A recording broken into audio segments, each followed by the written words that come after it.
Yaşaş üçün tayyor 3 xonali dom zudlik bilan sotiladi inshaalloh. Assalomu alaykum, bizning hurmatli obunachilarimiz, salom. Alipot Palasada 3 xonali dom zudlik bilan sotiladi.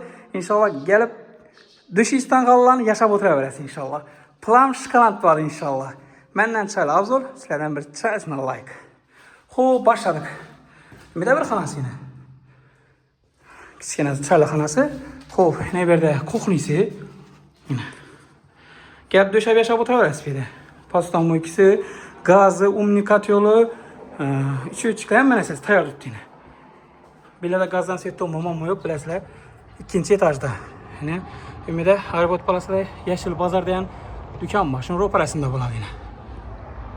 Bilasizlar, bu yerda garajchi, tochki bo'ladi. Xo'p, pulom arzon aytib beramiz, chunki zudlik bilan so'rashni sotajakmiz buni. Mana bu ham bir xonasi. Xo'p, eshikdan kirgan yerda bir xona, o'ng tarafda qo'xni, yana bir xona, yana bir xona, 3 xonali. Inshaalloh tayyor. To'lov yo'q, kredit yo'q. Pulni sanaysiz, kelib yashab o'tiraverasiz, xohlasangiz. Endi bonisini.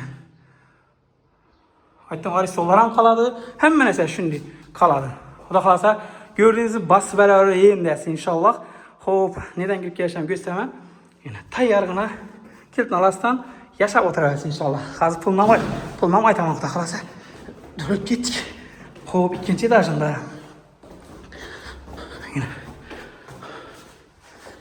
Bismillah. İnşallah mendan chala do'stlardan bir krasavchik like bosib qo'yasizlar mehnat uchun. Yana bir yana Shohsaroydan to'yxona bor. Shu yandan kirib keladi to'yxona yandan. Endi bu Shohsaroy bu Panda degan katta mebelni narsa bor edi. Dükkan ishini yandan kirib keladi. Shu 2-etajda. Alipot Palasada yana. Xudo xolasa, xo'p, buni pilincha so'milmas, obunachilarimiz uchun buni qimmat aytib o'tiribmiz. İzinde to'lov hech narsasi yo'q. 290 milyon aytamiz. Salgina o'tadigan yeri bor. Çünkü endi 350 milyon da o'tiribmiz. 290 milyon deymiz. Salgina o'tadigan yeri bor. Xudo xolasa, kim olsam yaxshi yo'limiz yaxshi to'g'ri bo'lsin endi inshaalloh.